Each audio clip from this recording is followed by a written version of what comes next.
Une légende raconte qu'un jeune couple sioux alla rendre visite aux sorciers du village.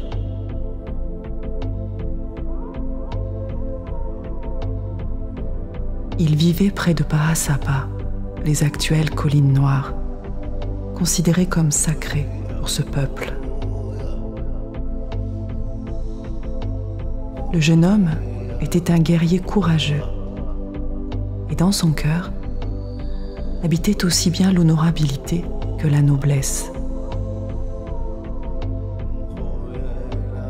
Chez la jeune femme, à la longue chevelure, on retrouvait une grande détermination et surtout cet amour profond pour celui qui allait devenir son époux.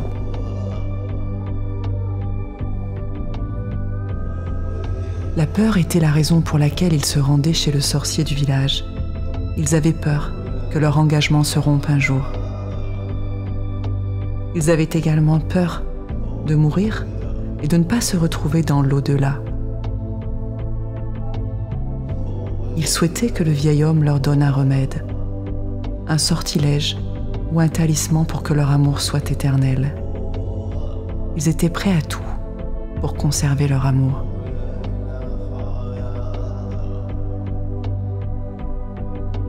Le vieil homme, au visage sillonné par les ans, les regarda un instant.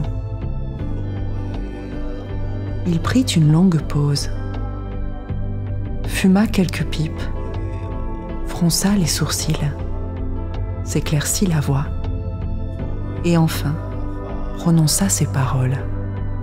« Femme, si tu veux garder cet être que tu aimes à tes côtés, pendant longtemps, tu devras entreprendre un voyage. Ce ne sera pas facile, je te préviens. Tu grimperas en haut de cette colline que tu vois au loin et tu chasseras un faucon de tes propres mains. Un faucon aux plumes bleues, le plus fort et le plus beau que tu verras.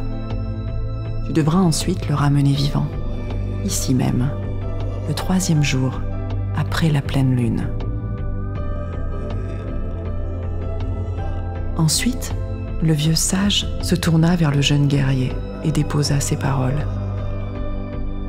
« Jeune homme, ta tâche sera tout aussi difficile et exigeante.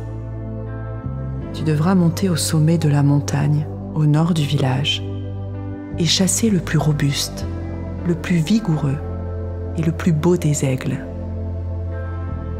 Et tu devras le ramener ici, vivant, le même jour que ta bien-aimée. » Les jeunes gens se regardèrent avec tendresse, bien décidés à remplir leur mission, et se séparèrent courageusement. Quelques semaines plus tard, le couple avait réussi le défi proposé par le vieux sorcier. Le jeune guerrier portait son aigle, et la jeune femme sioux avait attrapé puis placé délicatement son faucon dans un sac en peau.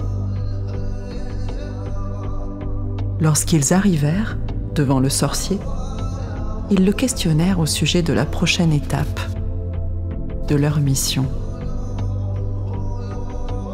Le vieil homme sortit les oiseaux des sacs et constata qu'ils étaient conformes à ce qu'il avait demandé. Puis il ajouta: « Maintenant, vous devez faire ce que je vous dis.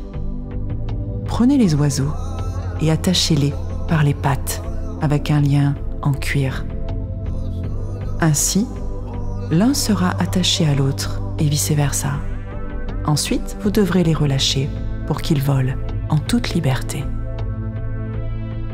Les jeunes gens ont immédiatement fait ce que le vieux sage attendait d'eux. Mais ils restèrent médusés et sans mots en voyant le résultat de leurs actes. La seule chose que réussirent à faire les deux oiseaux lorsqu'ils essayèrent de voler fut de tomber, encore et encore. Irrités par la lanière de cuir et par leur incapacité à décoller, frustrés et pleins de colère, les oiseaux commencèrent à se donner des coups de bec, jusqu'à ce que le sang coule. Le jeune guerrier dut les séparer pour éviter qu'ils ne se blessent davantage. Alors, le vieux sorcier se rapprocha lentement et dit d'un ton grave : « Apprenez de ce que vous venez de voir. Si vous vous attachez l'un à l'autre, et même si c'est avec amour, la seule chose que vous réussirez à faire sera de vous traîner, de vous faire du mal et d'être malheureux.